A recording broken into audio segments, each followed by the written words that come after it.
Tu penses qu'il faut avoir beaucoup de millions pour commencer un business? Non, même avec 20 millions, on peut commencer à vendre. Pour que ça à l'aise. Il ne faut jamais généraliser ton foyer. Dire que c'est ce que toutes les femmes font. Un déclic pour moi et ça a été une très belle aventure avec les amis. Une très belle aventure. Bonjour à tous et à toutes. Bienvenue dans l'émission Special Interview. Special Interview est une émission qui met en valeur les bonnes œuvres des jeunes Guinéens. Que tu sois de l'expat ou encore tu résides en Guinée ici, si tu fais quelque chose qui peut permettre à la Guinée d'aller de l'avant, tu fais quelque chose qui peut permettre aux jeunes Guinéens de changer non seulement de comportement, de mentalité, d'être occupé à faire quelque chose, en tout cas tout ce qui peut permettre à notre pays d'avancer, bien sûr, tu es la bienvenue dans cette émission. Aujourd'hui, nous avons un invité très spécial. Ah oui, très spécial parce que déjà, voilà, comme je l'avais dit en privé, c'est un monsieur que j'apprécie beaucoup, qui est un modèle pour moi. Alors, bonjour monsieur Keïta, j'espère que vous allez bien. Très bien. Dieu merci.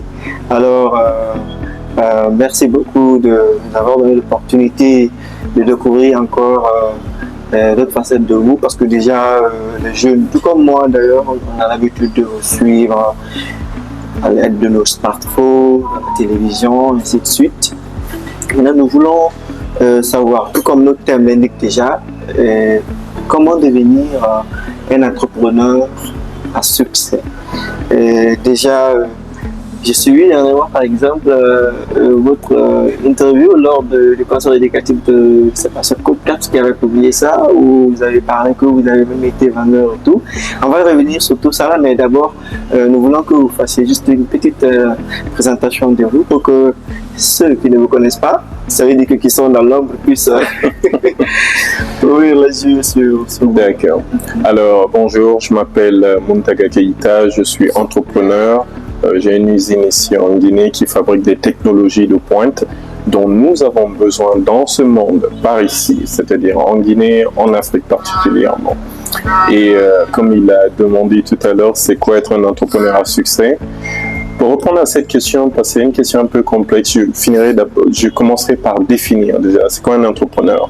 C'est très simple, c'est de résoudre des problèmes qui sont là, qui sont persistants, et de monétiser les solutions que nous avons pour ces problèmes.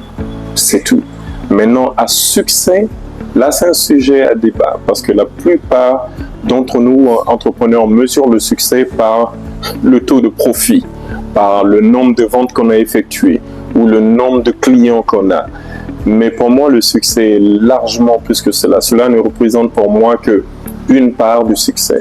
L'autre part du succès, c'est vraiment lorsque vous sentez que vous impactez déjà par les solutions que vous apportez, que vous changez la donne, vous changez la façon de voir des gens en positif, mais aussi les employés que vous avez un impact positif sur eux. Ils arrivent à mieux vivre qu'avant, en tout cas, pas seulement au niveau argent, mais au niveau aussi bonheur, lorsqu'ils rentrent chez eux, ou voilà, et au niveau familial aussi, parce que le succès, c'est pas seulement l'argent, mais c'est aussi le niveau de bonheur qu'on a en général. Voilà. Exactement. Je crois que c'est déjà bien compris. Il y a certaines personnes qui se demandent en fait est-ce que l'on peut se lancer dans l'entrepreneuriat, en fait, on peut démarrer une entreprise sans rien du tout. Écoutez, l'entrepreneuriat, comme je vous ai dit, c'est de résoudre des problèmes qui sont persistants et de monétiser les solutions, c'est-à-dire d'obtenir de l'argent à travers ces solutions, en vendant ces solutions. Ça peut être des services, comme ça peut être des produits physiques. Maintenant, oui, toute entreprise commence par 0 francs, 0 $, 0 €, 0 copec. Comment ça se fait? Tout vient de là. L'idée, c'est l'entreprise. Maintenant, il y a tout le reste, le travail, optimisation, tout ce qu'il faut, d'accord, tout le tralala. Mais le Big Bang dedans, le E égale à MC au carré, c'est l'idée. L'argent ne fait pas l'idée, l'idée fait l'argent. Retenez ça très bien. Exactement. C'est l'idée qui fait l'argent. Une fois que vous avez l'idée pour générer cette idée, c'est 0 francs. Vous pouvez, dans votre bureau, vous la générer. Dans un jardin, vous la générer. En train de manger, en train de conduire, ou simplement aux toilettes, ou en train de prendre sa douche. Là, c'est 0 francs. Vous pouvez ensuite la breveter avec presque rien du tout. Un brevet ici, par exemple, en Guinée, pour soumettre le brevet puis l'obtenir, c'est 100 €. Si il est approuvé, bien sûr, par un organisme qui est l'OAPI, qui est basé à Yaoundé. Donc, c'est presque rien, parce que nous dépensons bien plus que ça dans les forfaits Internet sur nos téléphones. Exactement. Mais une fois que vous avez un brevet, cela vous scelle un marché sur 17 pays pendant 20 ans. Vous pouvez prendre ce brevet, travailler maintenant avec une usine pour fabriquer le produit que vous voulez. Envoyer, par exemple, ce brevet dans un autre pays, fabriquer ce que vous voulez. Ils vont louer. C'est comme un bail. Vous pouvez bailler même votre brevet si vous voulez et vous obtenez des rentes là-dessus. Mais pour générer l'idée, c'est 0. Uber a été conçu par un individu qui est sorti d'un hôtel, je crois bien, en France, et il ne trouvait pas de taxi, c'était compliqué. L'idée, Big Bang. E égale MC au carré, le Big Bang. Ça, c'est 0. Maintenant, tout le tralala suivant, oui, il faut de l'argent. Mais si vous avez l'idée, vous avez fait le gros du boulot déjà. Ensuite, vous travaillez cette idée. Et c'est pas là, à la première seconde, vous allez réussir. C'est pas la première semaine, ni la première année, quelquefois. Quelquefois, une idée peut prendre une dizaine d'années, voire une vingtaine d'années pour réussir. Alors, ne soyez pas pressés. L'argent durement gagné, l'argent qui reste là pendant, même après votre temps de vie, c'est l'argent qui se gagne lentement. Tout se fait par les escaliers, il n'y a pas d'ascenseur. Les bonnes choses prennent du temps. Exactement. Les bonnes choses prennent du temps. Et est-ce que vous avez des petites activités que vous avez eu à faire avant d'être là aujourd'hui? Par exemple, moi, je fais une activité que j'avais dit, je crois que c'est, vous avez dit que vous avez vendu des valises et que, oui.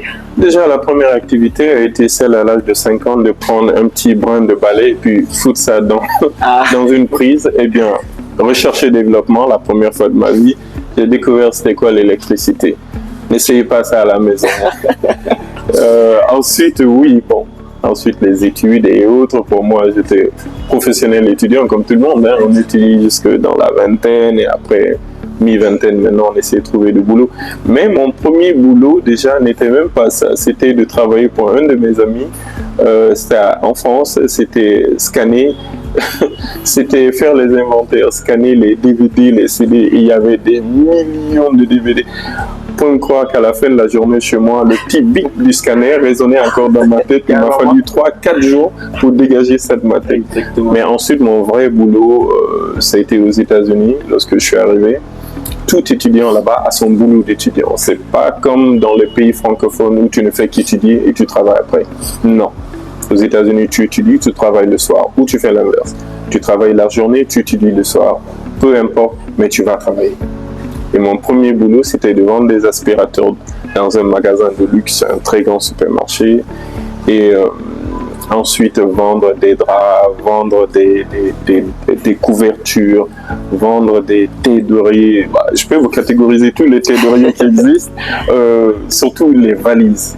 Ah là, je peux vous dire n'importe quelle marque de valise, les qualités, balistique nylon, du nylon, toutes les qualités qu'il y a.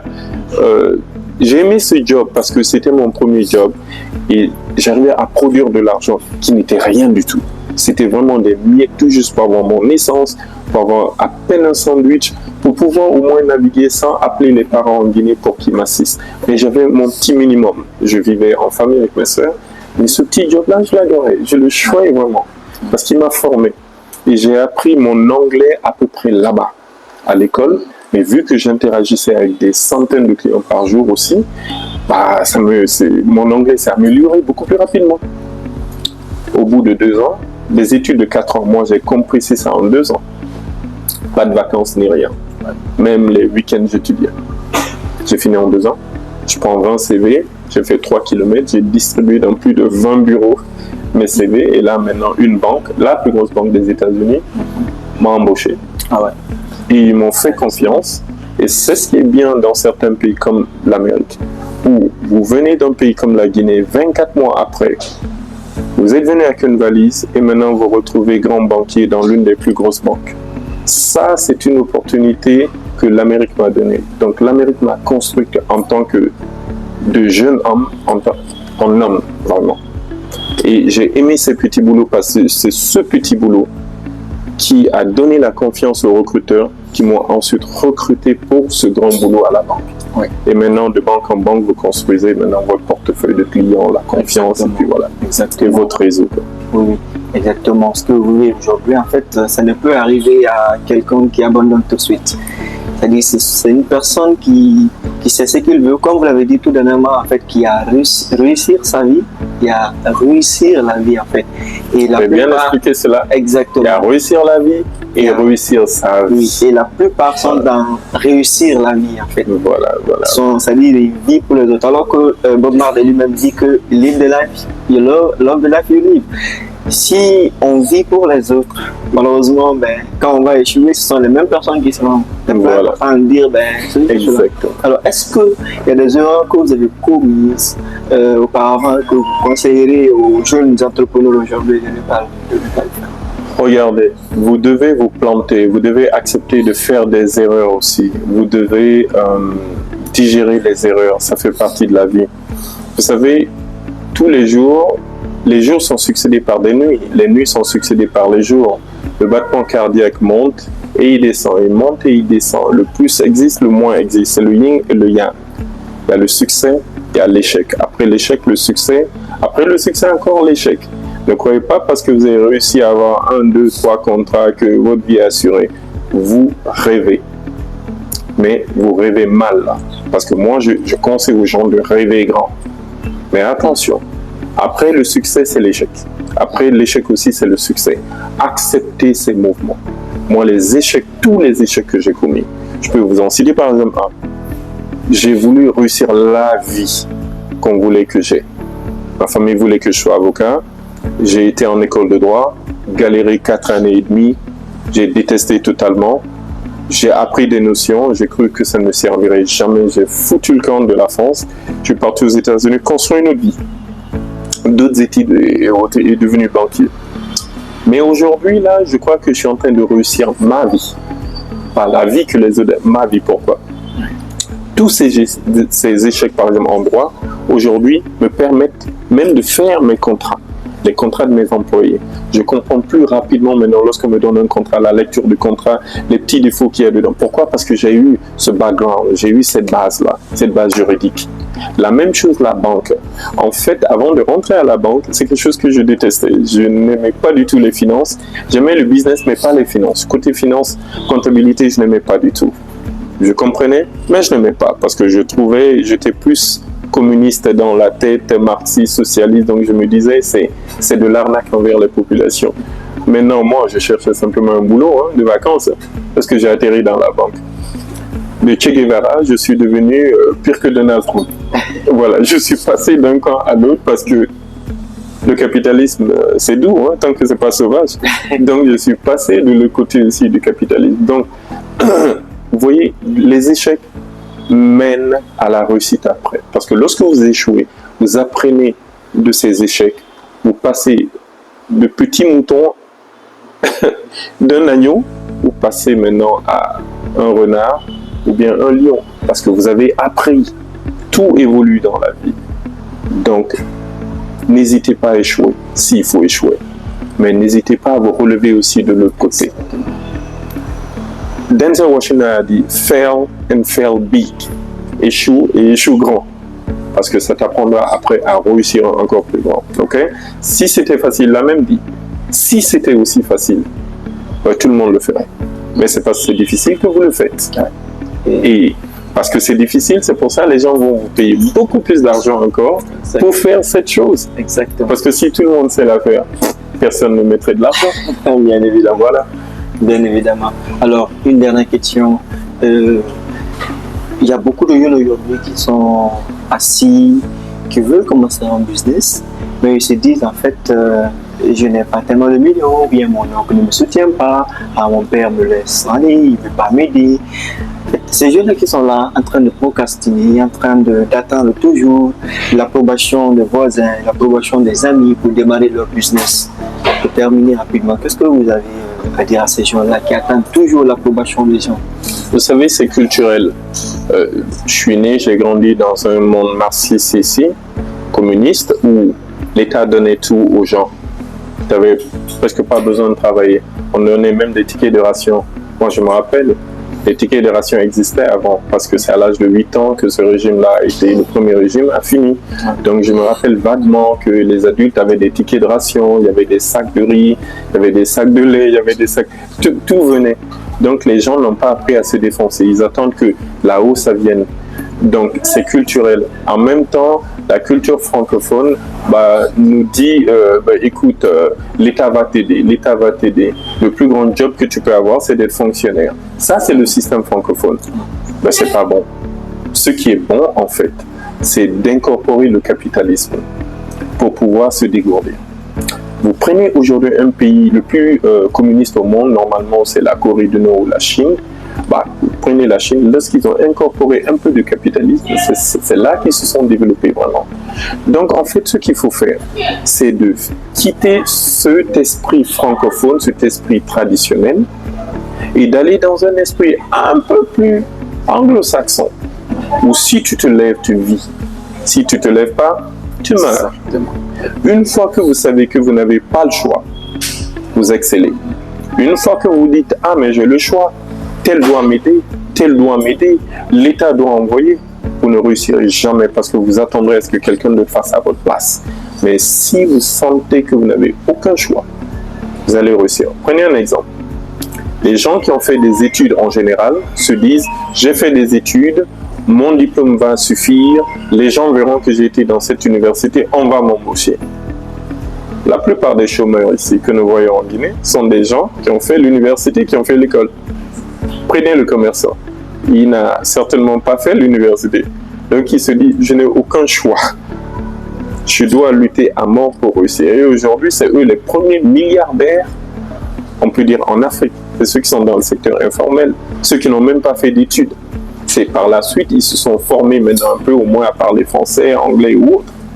Donc c'est ça en fait la chose. Il faut se lever, il faut se bâtir au jour le jour. Personne ne vous doit rien. Je répète encore. Du moment où votre mère, votre père vous ont donné la vie, du moment où ils vous ont aidé à atteindre un certain âge, même l'âge de 15, 16, 17, 18 ans, personne ne vous doit rien. Plutôt c'est vous qui devez aux autres. Personne ne vous doit rien. Si vous pleurez, vous mourrez en pleurant. Vous mourrez de chagrin. Vous vous levez, vous luttez. Si vous réussissez, on dira que vous êtes un génie. Si vous ratez, on dira que vous êtes un fou. Mais la chose, c'est qu'il ne faut pas lâcher l'affaire, continuer. La résilience. Il y a tellement de fois où j'ai voulu abandonner. Mais je n'ai jamais abandonné parce que je me suis dit une chose. Je n'ai plus le choix. C'est ça ma vie. Je dois la faire. Si je ne la fais pas, je regretterai le restant de ma vie. Donc, faites-le. Maintenant, si c'est les galères dont vous avez peur, n'ayez même pas peur de ça. La galère fait partie de la vie. C'est comme le jour et la nuit. C'est comme vivre la journée et dire il ne doit pas y avoir de nuit. C'est pas possible. Acceptez cela, passez outre. Et puis continuez encore votre chemin. Parce que vous n'avez pas le choix. Vous n'avez qu'un petit temps de vie. Très court. Même si vous vivez 100 ans. C'est vraiment microscopique par rapport à l'échelle galactique. C'est microscopique 100 ans. C'est presque rien. Alors, ne perdez pas votre temps à avoir peur. Tout ça, c'est virtuel. La peur est plus dans la tête. Donc, essayez plus de faire les choses. Essayez plus de surpasser vos peurs, de continuer. Et c'est ce qu'on appelle le courage aussi. Le courage, c'est lorsque vous avez déjà peur. Vous avez très peur. Vous avez la trouille. Mais que vous trouvez une force extraterrestre à surmonter, à dire je continue parce que je n'ai pas le choix. Le fait de ne pas avoir beaucoup de choix ou de ne pas avoir d'autres choix vous aide à avancer. Mais le fait de vous dire mais j'ai le choix, mais si je dois tomber, quelqu'un d'autre va me rattraper, vous n'avancerez pas. Et si vous remarquez, les enfants des pauvres réussissent très souvent beaucoup plus que les enfants des riches. Certains enfants des riches réussissent parce qu'ils ont un coussin. J'en fais partie. Mes parents ont laissé des choses. Mes parents m'ont donné des choses qui m'ont permis de monter. Mais je peux vous dire que je connais aussi d'autres personnes dont les parents les ont rien apporté, sauf les arnaquer. Mais ces gens ont réussi aujourd'hui leur vie d'une façon qui m'impressionne moi-même. Vous comprenez cela? Si vous prenez, même lorsque j'étais aux États-Unis, je prenais les enfants des riches ici qui partaient étudier aux États-Unis et les enfants des pauvres qui partaient. Les enfants des pauvres réussissaient beaucoup plus lentement, mais ils réussissaient vraiment à la fin. Beaucoup d'enfants des riches partis là-bas ont fini dans la drogue, en prison ou bien en faisant des faux trucs, ont été rapatriés ou autres. Parce qu'eux, ils se disent, ah, j'ai le choix, j'ai pas à faire ces petits métiers, mes parents ont, donc je... Non, donc ils n'ont pas voulu, eux, souffrir et commencer leur vie. Ils ont voulu impressionner les gens en faisant du faux. Maintenant, les enfants de pauvres se sont dit, j'ai cette opportunité d'arriver dans ce pays, le plus grand pays du monde. Il ne faut pas que je déçoive quelqu'un. Ouais. Eux, ils ont bossé 1 milliard de fois plus. Les autres ont bossé 2 fois plus. Eux, ils ont bossé 1 milliard de fois. Et aujourd'hui, beaucoup ont réussi. Moi, quand je suis arrivé aux États-Unis, ce qui m'a motivé, j'aurais pu faire comme les gosses de riches. Parce que je pouvais le faire. J'arrive, mes études sont payées, j'arrive, ma voiture me est payée, j'arrive, j'ai où manger ou dormir, mes soeurs sont là-bas. C'est la belle vie. Mais j'ai pensé aux 8 fois que l'ambassade des États-Unis m'ont jeté. Parce que 8 fois, ils m'ont refusé le visa. C'est la 9e fois. Donc, pendant cette galère des 6 mois, ça m'a beaucoup forgé. Donc, les échecs forgent aussi. J'ai passé 6 mois de galère qui m'ont vraiment forgé, qui m'ont montré que c'est pas parce que ta famille a un peu d'argent que tu vas réussir nécessairement. Tu vas galérer. Donc, je me suis dit, je vais me venger de tout ce que cette ambassade m'a fait. Je vais leur montrer de quel bois je me chauffe. J'ai fait mes études, 4 ans, j'ai résumé en 2 ans, c'est-à-dire tout en 2 ans, fini avec la mention summa cum laude. C'est une grande mention dans les universités américaines. Je finis là-bas, je tape un premier master en sciences sur les contrats et les négociations de contrats. Je finis là-bas, je chicote un MBA encore. J'ai fini là-bas, j'ai intégré Harvard, j'ai fini. Quand je suis rentré ici, une fois, je suis parti à l'ambassade pour régler des papiers de mon enfant qui venait de naître. Le consul a tout lâché. Il voulait s'entretenir avec moi spécialement pour me poser cette question. Monsieur Keïta, pourquoi vous êtes revenu en Guinée? Qu'est-ce qui vous a ramené? Après tout ce que vous avez dit là, mais pourquoi? Peut-être qu'il se doutait que peut-être j'ai fait quelque chose, j'ai fui. Je lui ai dit, regardez. I went, I saw, I conquered. Je suis parti, j'ai vu, j'ai conquis ce que je voulais conquérir. Et je suis rentré. Et à la fin, j'ai rigolé en disant, vous savez, chaque Guinéen a son manguier qui est là. Et c'était la saison des mangues. Donc, je ne voulais pas que mon manguier, quelqu'un d'autre le prenne. Il fallait que je revienne prendre mes mangues. En fait, je l'ai un peu nargué. J'ai vraiment voulu le narguer en disant, mais qu'est-ce que vous croyez qu'on n'a pas chez nous? Je suis parti, j'ai vu, j'ai pris ce que j'ai à prendre là-bas. Connaissance, un peu de sous. J'ai tout arrangé, j'ai foutu dans un compte. Je suis rentré chez moi. Chez moi, c'est plus précieux que chez vous. Exact. En fait, là, je l'ai nargué en disant, chez moi, c'est plus précieux que chez vous. Ouais. Chez vous, on part seulement prendre un truc, mais c'est chez nous qui nous intéresse le plus. Tout Guinéen aspire à être enterré en Guinée à côté de ses parents. Donc, moi, je suis rentré plus tôt. Je ne vais pas être enterré maintenant, mais j'ai chez moi. Exactement.